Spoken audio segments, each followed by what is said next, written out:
ಬೇಡಿಕೆ ಈಡೇರಿಕೆಗೆ ಆಗ್ರಹ. ಕಟ್ಟಡ ಕಾರ್ಮಿಕ ಸಂಘಟನೆಗಳ ಸಮನ್ವಯ ಸಮಿತಿ ವಿವಿಧ ಬೇಡಿಕೆ ಈಡೇರಿಸುವಂತೆ ಆಗ್ರಹಿಸಿ ನಗರದಲ್ಲಿ ಹೋರಾಟ ನಡೆಸಿತು.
ಸಮಸ್ಯೆಗಳ ಕುರಿತು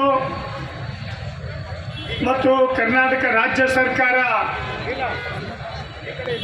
ಮಾಡ್ತಾ ಇರತಕ್ಕಂಥ ಕಾರ್ಮಿಕ ವಿರೋಧಿ ನೀತಿಗಳ ಕುರಿತು, ನಮ್ಮ ಚಳವಳಿ ಹೋರಾಟಗಳ ಕುರಿತು ಸಾಕಷ್ಟು ಮಾಹಿತಿಗಳನ್ನು ನಿಮಗೆ ಕೊಟ್ಟಿದ್ದೆ. ಬಹಳ ಮುಖ್ಯವಾಗಿ ಕರ್ನಾಟಕ ರಾಜ್ಯದಲ್ಲಿ ಅವತ್ತು ಕಾರ್ಮಿಕರ ಸಂಘಟನೆಗಳನ್ನು ಕಟ್ಟುವಾಗ ಸರ್ಕಾರಕ್ಕೆ ಒಂದು ಕಲ್ಯಾಣ ಮಂಡಳಿಯನ್ನ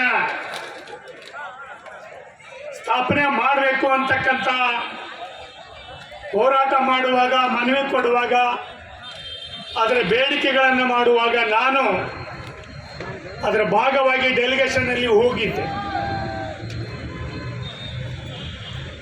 ಅವತ್ತು ನಮ್ಮೆಲ್ಲರಿಗೂ ಒಂದು ನಿರೀಕ್ಷೆ ಇತ್ತು. 1996ರಿಂದ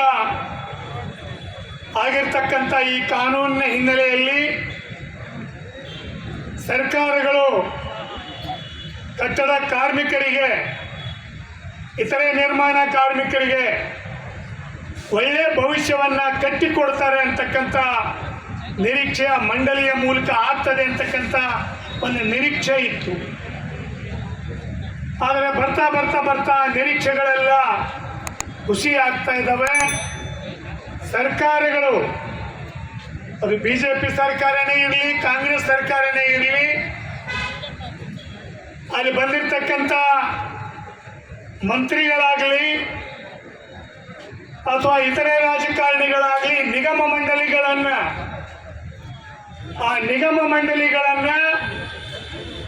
ಭ್ರಷ್ಟಾಚಾರದ ಕೂಪವನ್ನಾಗಿ ಮಾಡಿ ಕಾರ್ಮಿಕರಿಗೆ, ದುಡಿಯುವ ಜನರಿಗೆ ಸಿಗಬೇಕಾಗಿರ್ತಕ್ಕಂಥ ಸೌಲಭ್ಯಗಳನ್ನ ದೋಚತಕ್ಕಂಥ ಕೆಲಸವನ್ನು ಮಾಡ್ತಕ್ಕಂಥದ್ದನ್ನು ಹಲವಾರು ಸಂದರ್ಭದಲ್ಲಿ ನೋಡ್ತಾ ಇದ್ದೀವಿ. ಸೊ ನನಗೆ ಇರ್ತಕ್ಕಂಥ ಒಂದು ಬಹಳ ಸಂತೋಷದ ವಿಷಯ ಏನಂದ್ರೆ, ಇವತ್ತು ಎಲ್ಲ ಸಂಘಟನೆಗಳು ಒಂದಾಗಿ ಒಂದು